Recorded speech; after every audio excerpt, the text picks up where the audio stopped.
আসসালামু আলাইকুম প্রিয় ভাই বোনেরা, সবাই কেমন আছেন? আশা করি সবাই ভালো আছেন। আলহামদুলিল্লাহ, আমি আল্লাহর রহমতে ভালো আছি। আজ আমি পেঁপে দিয়ে মুরগির মাংস রান্না করব। ছোট ছোট পিস করে কেটে নিলাম, তারপর ভালোভাবে পরিষ্কার করে ধুয়ে নিব।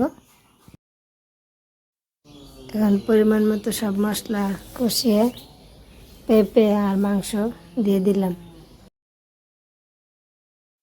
এখন সবগুলা উপকরণ একসাথে ভালোভাবে মিশিয়ে নিব, কিছুক্ষণ কষিয়ে নিব যতক্ষণ তেলটা ছেড়ে দিচ্ছে। এখন কষানো শেষ, পরিমাণ মতো ঝোল দিয়ে দিব। ঝোল দিয়ে 20 মিনিট রান্না করে নিব। আমার রান্নাটাকে ভালো লাগলে সবাই আমার চ্যানেলটাকে লাইক কমেন্ট সাবস্ক্রাইব করে আমার সাথেই থাকুন আরও নতুন নতুন ভিডিও পেতে। এতক্ষণ আমার সাথে থাকার জন্য সবাইকে অনেক ধন্যবাদ। আসসালামু আলাইকুম।